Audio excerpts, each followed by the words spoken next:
ketepatan Avogadro. Nah, di mana jumlah atom yang ditanyakan dari atom Cu itu bisa dapatkan dari 2,5 mol Cu dikali dengan ketepatan Avogadro, yaitu 6,02 kali 10 pangkat 23. Di mana sehingga kalau ini kenapa saya bagikan dengan 1 mol Cu, ini tujuannya adalah untuk menghilangkan satuannya saja. Di mana 1 mol Cu itu sama dengan bilangan Avogadro-nya.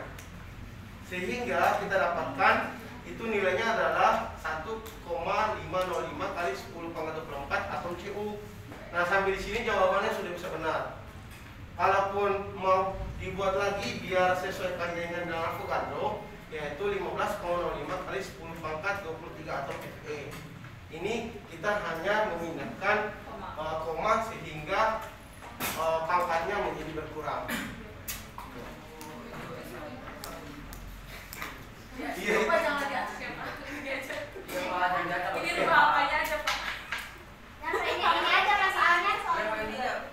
Perhatikan ya, yang nomor 2 ini kita menentukan massa atau gram dari jumlah mol yang diketahui, di mana Cl2 itu memiliki jumlah molnya adalah 4,18. Nah, dari sini pertama yang perlu kita ketahui adalah menghitung dulu berat atom dari Cl2. Nah, jadi kalian nanti boleh membawa kalkulator. Kalkulator sama taruh kusur. Oke. Soalnya semalam saya juga buat materinya jam 1 malam soalnya. Makanya kemarin kan kegiatan di school. Baik Pak. Oke. Jadi coba dihitung berat atom, berat molekul dari Cl2 itu adalah 71 gram per mol. Jadi itu yang harus dihitung dulu. Dapat 71 gram per mol dari mana? Cl itu memiliki berat atom adalah 35,5 dikali 2 dapatnya 71.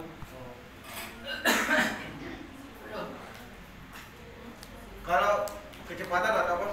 Kecepatan Pak. Oke. Nanti masih bisa diikuti. Nah, kalau kita kan di sini menentukan jumlah menentukan massa dari Cl2. Nah, bisa didapatkan dari jumlah mol dikali dengan bilangan berat molekul. Di mana jumlah mol dari Cl2 adalah 4,18 mol dikali 71 gram per mol dari berat molekul si Cl2, sehingga didapatkanlah massanya adalah 296,78 gram. Gimana? Ini kurang lebih nanti kisi-kisinya sama. Iya Pak, nanti jawaban.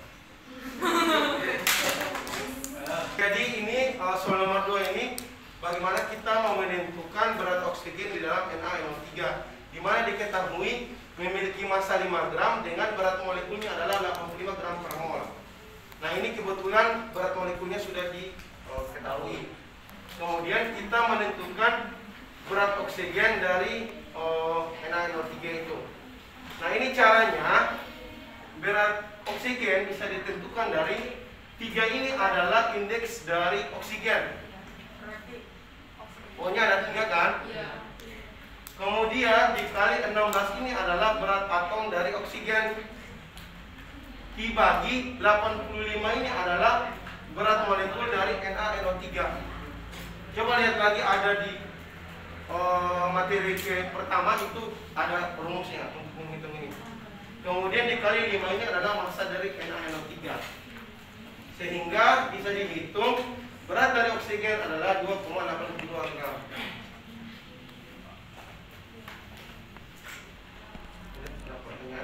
Iya Pak. 48 dari mana Pak? Ya. 48 dari mana? Itu Saya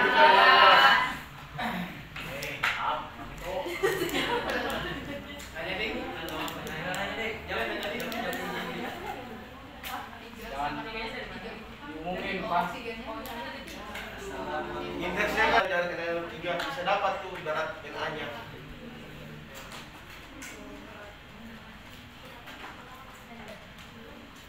Misalnya gimana pertanyaan?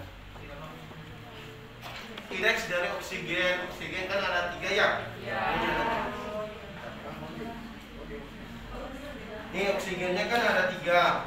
Kemudian 16 itu di tabel periodik oksigen punya berat atomnya adalah 16. Dibagi 85 ini adalah berat molekul dari NaNO3. Kemudian dikali 5 ini adalah massa dari NaNO3. Makanya didapatkanlah berat Gram.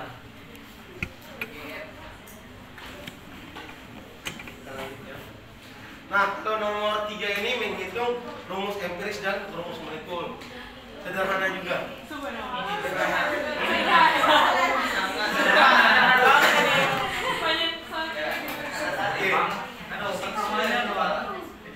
Oke, perhatikan ya. Ini diketahui senyawa metilbenzoat mengandung 70,56% untuk atom karbon, kemudian untuk hidrogen itu 5,93% dan oksigen itu 23,49%. Kemudian kita ketahui berat molekul si metilbenzoat itu 136. Nah, di soal ini kita menentukan rumus empiris dan rumus molekulnya. Caranya kita buat dulu perbandingan. Yang ini diketahui mol, kita mau menghitung jumlah mol atom karbon, atom hidrogen dan oksigen. Jadi dihitung satu-satu. Nah, mol karbon itu bisa didapat kalau mencari jumlah mol gimana caranya? Menghitung jumlah mol gimana caranya?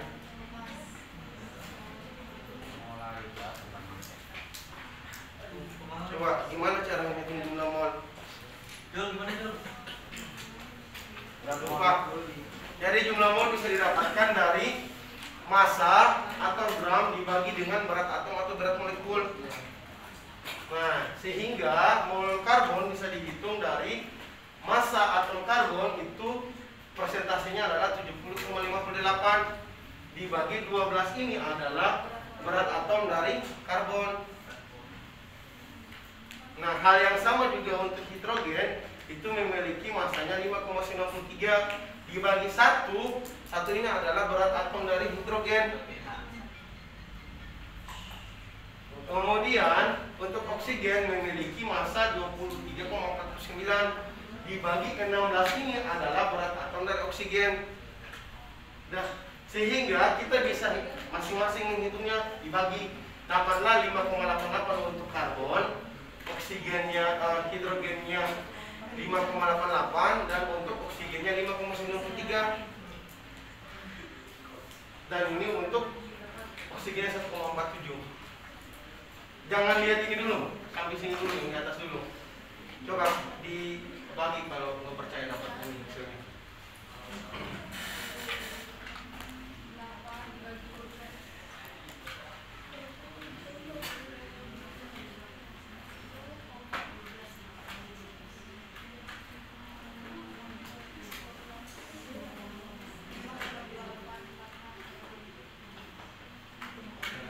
Kalau sudah dapat hasilnya, kenapa dibagi dengan 1,47? Karena ini memiliki jumlah mol paling kecil. Jadi, kenapa kita milih yang paling kecil? Karena memang yang untuk membuat rumus empiris dipilihlah jumlah mol yang paling kecil perbandingannya. Jadi di sini yang paling kecil itu adalah mol oksigen, yaitu 1,47. Makanya semua jumlah molnya dibagi dengan 1,47.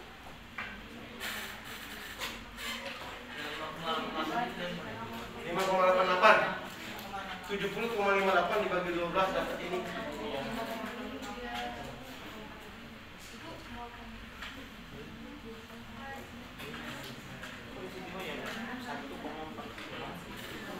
Mana ini? Iya, yang 1,47-nya itu mau terketulnya Dari oksigen.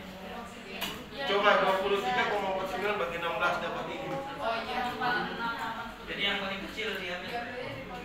Jadi untuk membagikan untuk menghitung rumus empiris dibagi dengan jumlah mol yang paling kecil.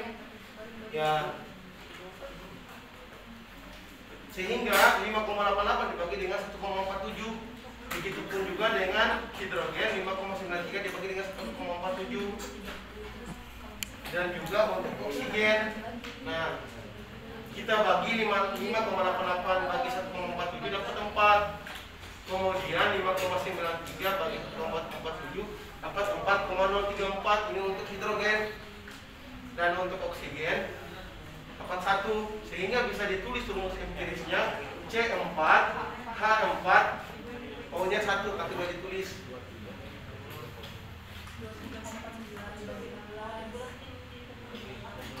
Ya, jadi kalau mau dibulatin ini kecuali di atas 5. Kalau dia di bawah 5 tidak perlu dibulatkan.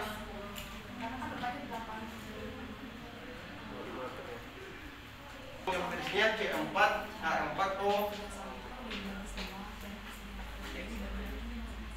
Oke, ada pertanyaan?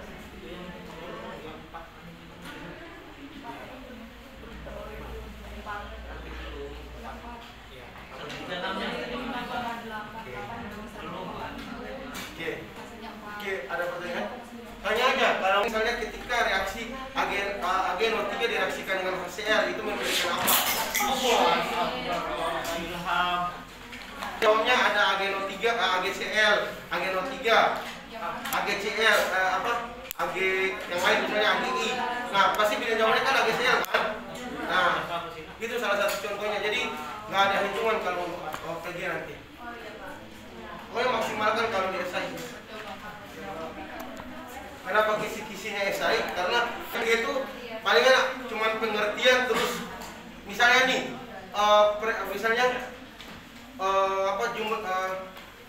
reaksi yang habis bereaksi di dalam suatu di dalam suatu kesetimbangan reaksi dinamakan apa? Misalnya A reaksi pembatas, B apa gitu sih. Contohnya kayak gitu sih. Kalau untuk esai begini. Kita lanjut ya.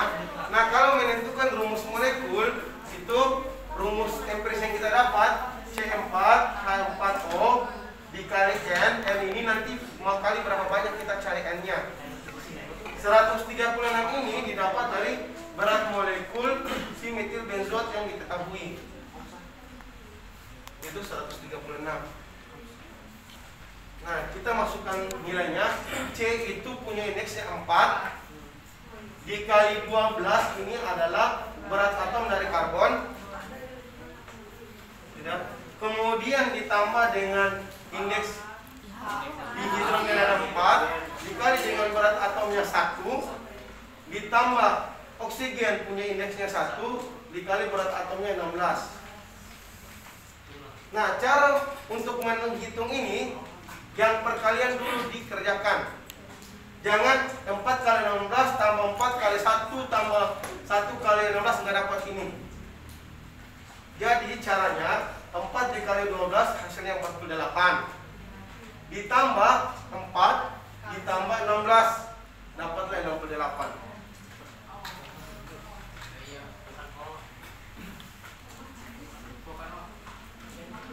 Oke.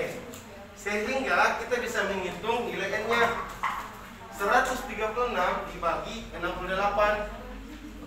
Kenapa dibagi? Karena 68 pindah ruas ke kanan, makanya dibagi. Sehingga didapatkanlah 2. Nah, kalau sudah dapat 2 gampang tuh. Di sini kan 2. Jadi C 4 dikali 2 8, makanya C-nya ada 8. Kan di sini N-nya 2 kan? Jadi C 4 indeksnya dikali 2, makanya C-nya 8. Hanya 4 dikali 2 sama dengan 8, hanya 8. Oksigennya 1 dikali 2, makanya oksigennya 2. Jadi rumus molekulnya adalah C8 H8O2.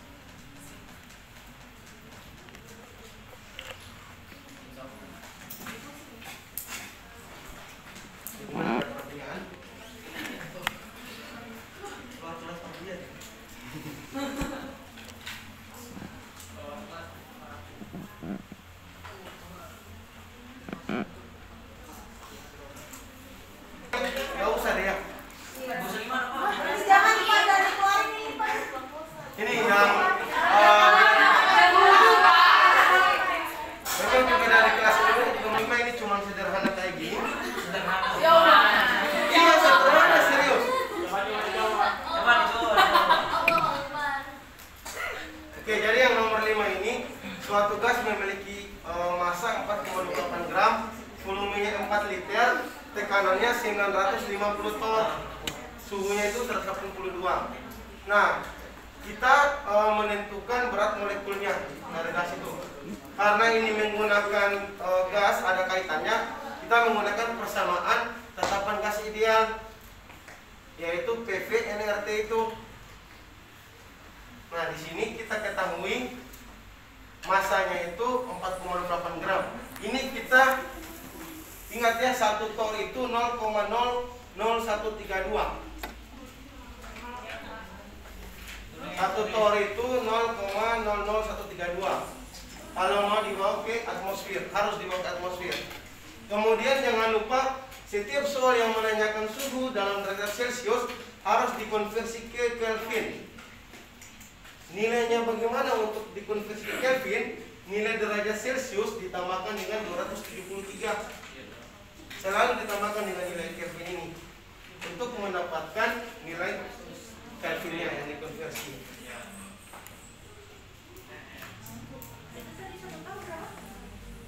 Satu tor 0,00132.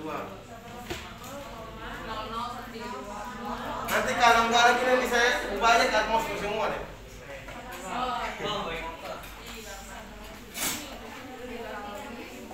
Nah, kalau ini rumusnya bukan lagi di materi kedua, bisa didapatkan berat molekul itu didapatkan dari massa dikali tetapan gas ideal dikali T itu suhu dibagi P itu tekanan dikali P itu volume.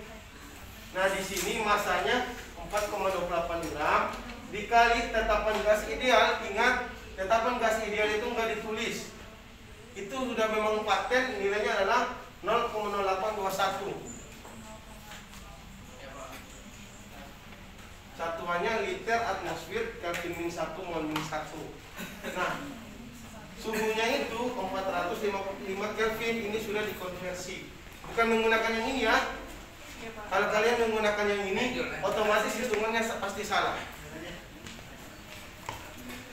Karena itu, ini hasil konversi yang tadi.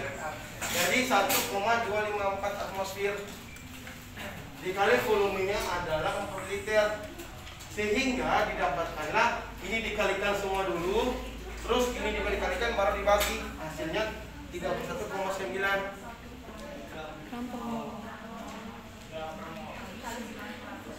Ya betul, kita sama-sama pulih.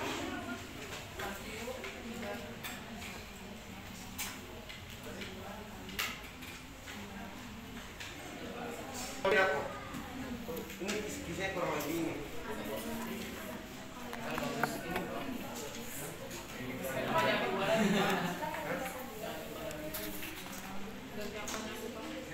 Langsung dikali-kalikan saja, pasti salah nanti hasilnya.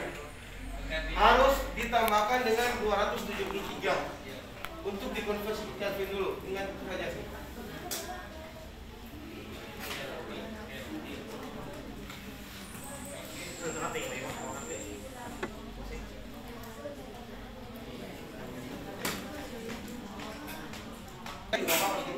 Yang penting rumusnya jelas sih. Maksudnya dapat ininya gimana? Jangan langsung tiba-tiba dapat ini. Nah, oke Pak. Ciri itu Pak. Kalau dapat ini kan nggak mungkin lah.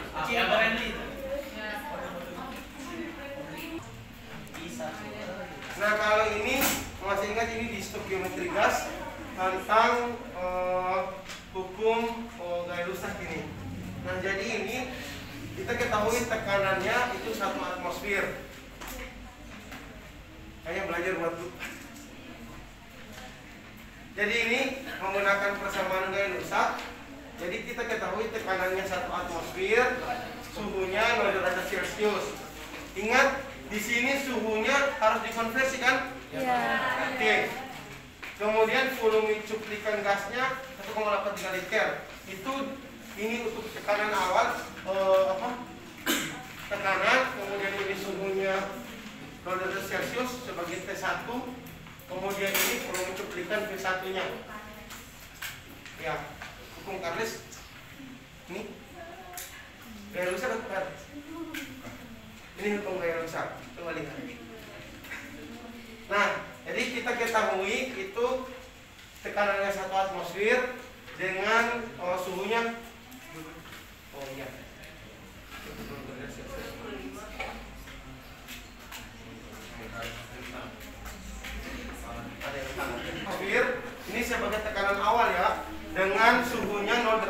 Celcius. Nah, kenapa dapat 273 Kelvin? Karena 0 derajat 0 ditambahkan dengan 273.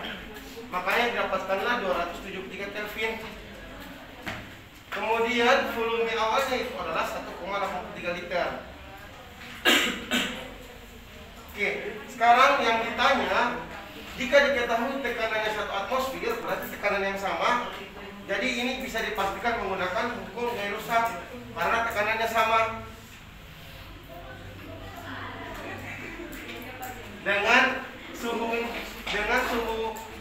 keduanya atau suhu setelah prosesnya berlangsung itu 100 derajat Celcius.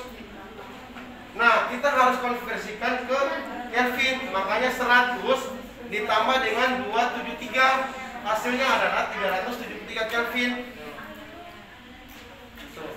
Nah, sekarang penyelesaiannya, kenapa kita di sini langsung kok menggunakan hukum Gay-Lussac? Karena tekanannya tidak mengalami perubahan. Tekanan awal 1 atmosfer, tekanan ketika bereaksi juga 1 atmosfer. Makanya alasannya adalah menggunakan hukum Gay-Lussac. Nah, hukumnya adalah V1 per T1 sama dengan V2 per T2. Nah, kalau rumus kayak gini gimana kita masukin kayak gini? Nanti sederhananya menggunakan perkalian silang saja gitu rumusnya. Nah, biar enak, biasanya dikali gini. Kan yang kita tanyakan kan V2 ya? Iya. Nah, kita keluarkan V2 sama dengan V1 dikali T2 dibagi T1. Tuh. Nah, tergantungnya kalau mau yang ditanyakan ini, berarti ini dikali ini dibagi ini.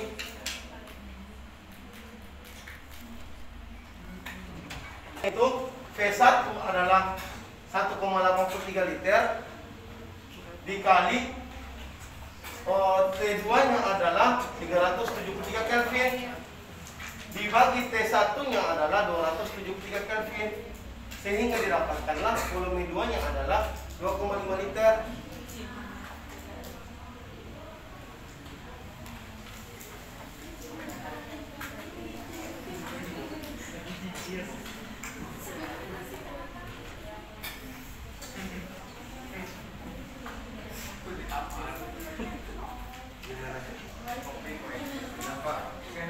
Kalau yang nomor 7 sama juga kayak yang tadi. Kalau ini gabungan dari hukum Boyle dan Gay-Lussac. Nah, dari soalnya itu kita ketahui tekanannya itu 1 atmosfer, di mana suhunya 80 derajat Celcius. Ingat, harus dikonversi ke Kelvin. Jadi 80 ditambah 273 hasilnya 353 Kelvin. Untuk volume awalnya itu 1,5 liter. Nah, yang ditanyakan tekanannya berarti P, di mana volume yang terjadi setelah diberikan perlakuan atau bereaksi itu volumenya adalah 0,5 liter dengan suhunya 30 derajat Celcius. Jadi 30 ditambah 273 itu 303 Kelvin. Nah, sehingga kita bisa menyelesaikan penyelesaian itu P1 dikali V1 per T1 sama dengan V2 dikali V2 dibagi T2. Nah, ini sama kayak tadi pengerjaan rumusnya, dikali silang saja. Karena yang ditanyakan P2, maka kita bisa dapatkan V1 1 atmosfer dikali V1 1,5 liter dikali T2 303 Kelvin dibagi T1 353 Kelvin dikali V2 0,5 liter. Nah, ini untuk mencari V2, sehingga dapatkanlah 2,58 atmosfer.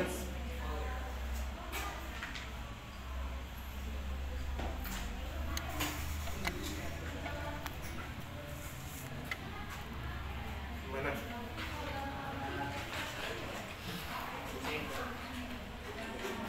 Sing.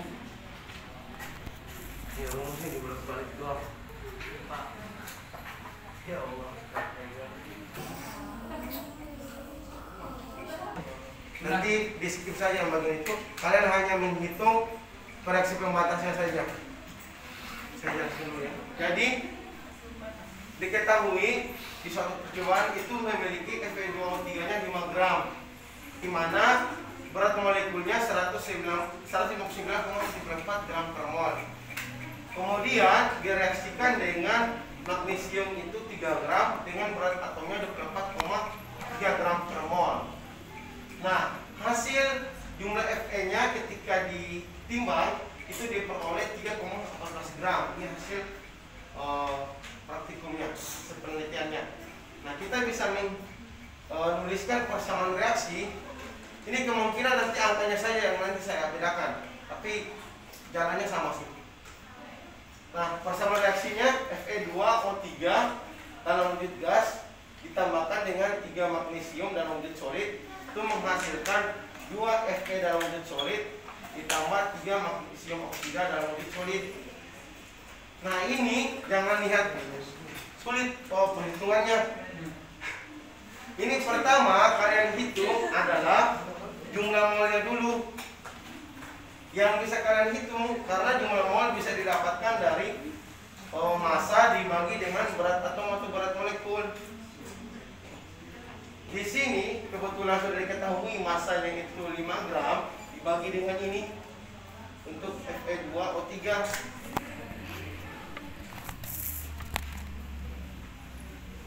Kemudian kalau untuk magnesium itu 3 gram, masanya dibagi dengan berat atomnya 4,3, didapatkanlah ini. Sudah, yang penting hitung itu dulu. Kalau udah dapat, masukkan saja ke sini. Buat gini mula-mula bereaksi sisa. Sama kok, cuma angka doang nanti atau sama juga nggak tahu, nanti saya lihat.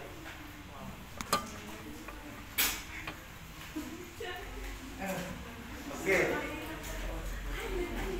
Jadi kita tulis saja mula-mulanya yang ini 0,031 untuk Fe2O3, magnesium 0,124. Kemudian dari nilai ini mana yang paling kecil? 0,031. Tadi disebut apa? Reaksi pembatas. Mudah-mudah disebut reaksi pembatas. Nah, jadi reaksi pembatas itu reaksi yang habis bereaksi. Artinya dia ketika dibuat reaksi itu sisanya nggak ada atau habis. Nah, atau bisa dikatakan juga reaksi pembatas itu adalah jumlah mol yang paling terkecil. Tuh. Makanya ketika kita kurangkan itu hasilnya 0. Sedangkan 0,124 ini itu hasil dari yang ini. Ini.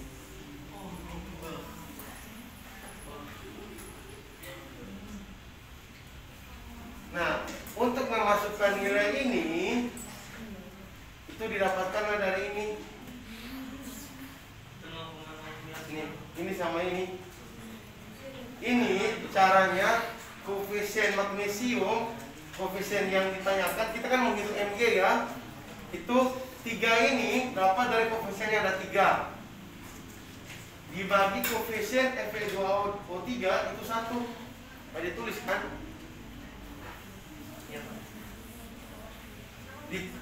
Kenapa? Nggak ditulis. Kan ini 1 di depan nggak ditulis. Iya.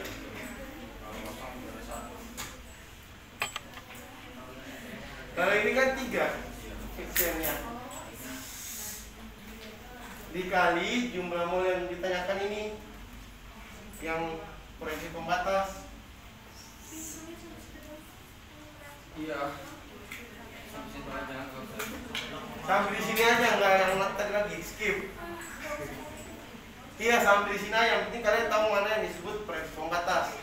Ya, kalau buat tentuin yang 0,01 itu harus pakai rumus itu yang bawah. Yang masa gue yang 0,93 maksudnya. Detik. Nah, ini untuk menghitung ini. Nah, dapat ini dari mana? 0,124 dikurang 0,093. Dapat ini.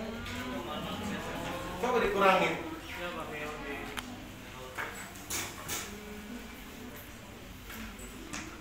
Ya kan?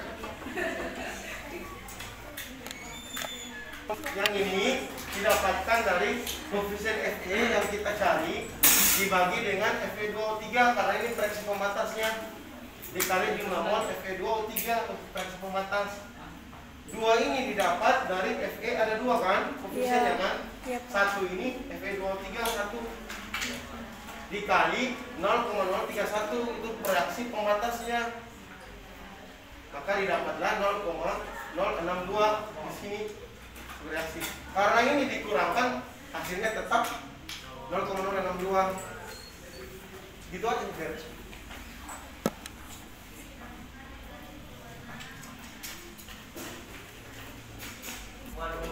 Kali ini sederhana saja. Yang kemarin serius ini kemarin. Nah kalau ini kita memiliki sampel besi itu dengan massa 0,4852 gram. Dilarang larutan asam. Kemudian endapan yang kita peroleh itu adalah besi oksida hidro. Ketika kita timbang, kita saring, kita cuci dan kita panaskan, kita dapat endapannya itu Fe2O3 adalah 0,2481 gram. Nah di sini kita menentukan presentasi kadar Fe-nya. Tentunya mula-mula yang kalian harus hitung adalah berat molekulnya karena tidak diketahui di soal. Nah Fe kalian bisa dapat itu di tabel periode unsur dikali 2 ini indeksnya. Oksigen itu 16 karena memiliki berat atom 16 dikali 3 dapat 160.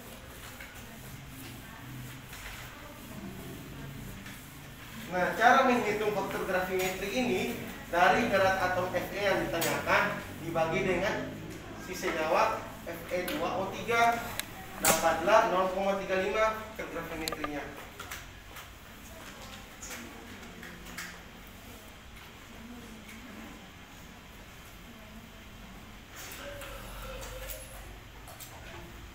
Nah, sedangkan untuk persen Fe bisa didapatkan dari berat endapan dibagi berat cuplikan dikali faktor gravimetri dikali 100%, dapat hasilnya.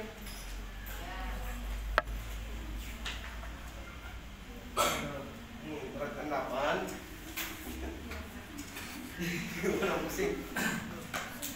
dibagi berat cuplikan dikali faktor gravimetri dikali 100%.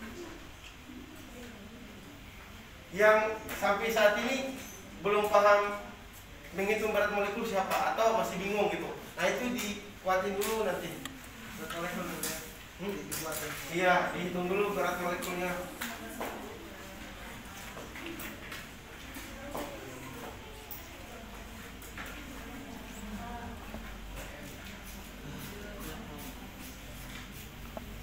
Pokoknya tugas kalian tuh selama 2 atau 3 hari ulang-ulang aja deh 10 nomor ini. Iya Pak. Melotot. Ditulis ulang biasanya biar lebih paham.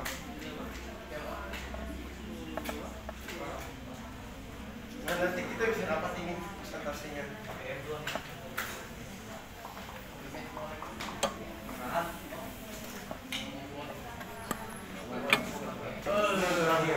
Ini soalnya saja yang panjang memang sengaja. Ini cuma ini doang kok. Ini memang soalnya nanti kalian ujian nanti kayaknya sistemnya juga sistem UK deh. Sistem ujian kompetensi aptek Indonesia. Iya kan udah dibilang belum? Iya, jadi nanti kalian kayak materinya Bu Nur misalnya itu nanti dikasih kasus padahal jawabannya simpel. Nah ini salah satu contohnya kalau di kimia analitik. Nah ini misalnya kita punya obat sulfonilamid, kita dapat tentukan dengan titrasi asam basa. Nah yang pertama yang kita perlu lakukan oksidasi dulu sulfurnya itu menjadi SO2.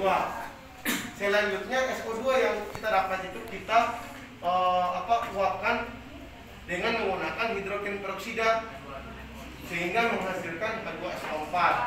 H2SO4 yang didapat difiltrasi dengan NaOH dengan indikatornya adalah bronchimul biru. sehingga kita dapat proton asam sulfatnya itu, H2O4-nya itu bisa kita netralisasinya kan dengan NaOH. Ini soalnya saja yang panjang sebenarnya. Nah, berat sampean sulfanilamid yang diperoleh itu 0,5136 gram.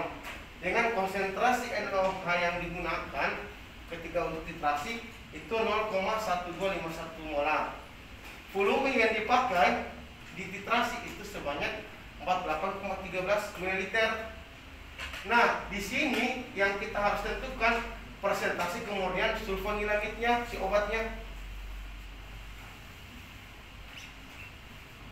Oke, caranya kita buat persentase mol dengan mol yang titrat sama mol analit. Masih ingat kan mol titrat itu apa?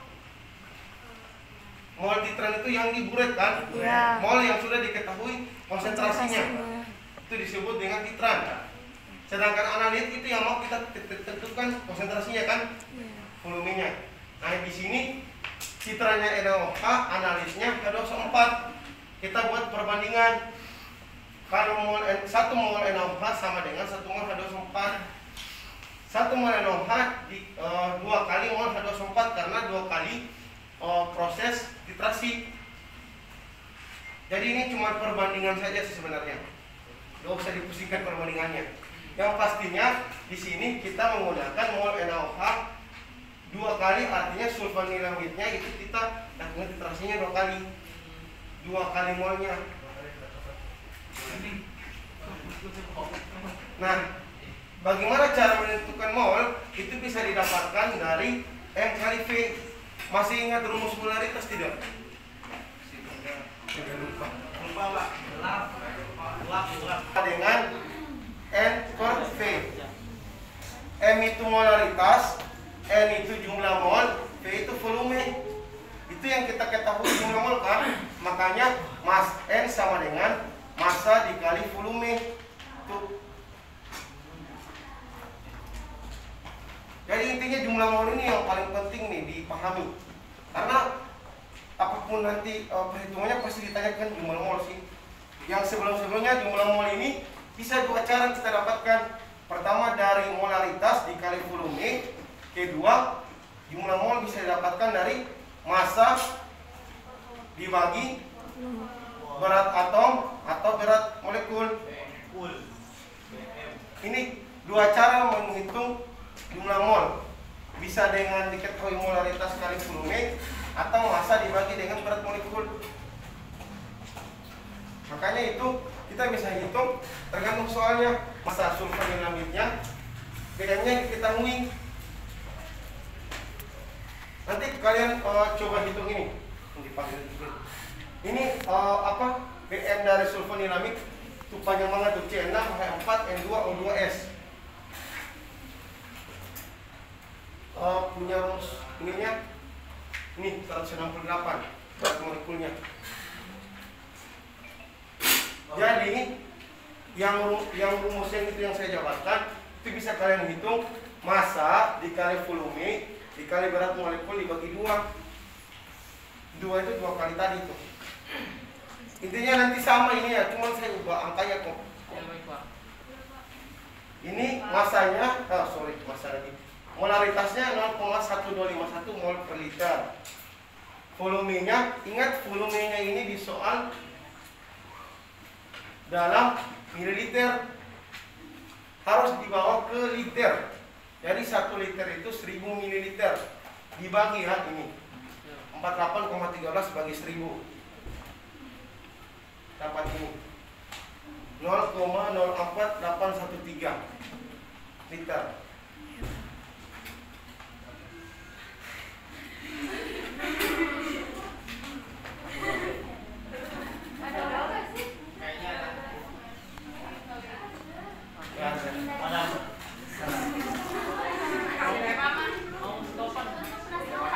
Jadi ini langsung kalikan saja.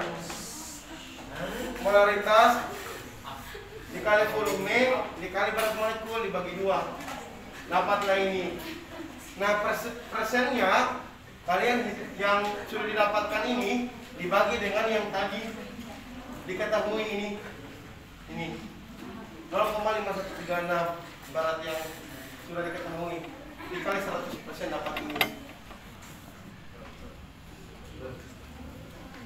Kurang lebih sama, coba nanti diulang-ulangi lagi. Yang pasti yang penting paham saja jumlah mol bisa didapat dari molaritas dikali volume atau dari massa dibagi dengan berat atom atau berat molekul.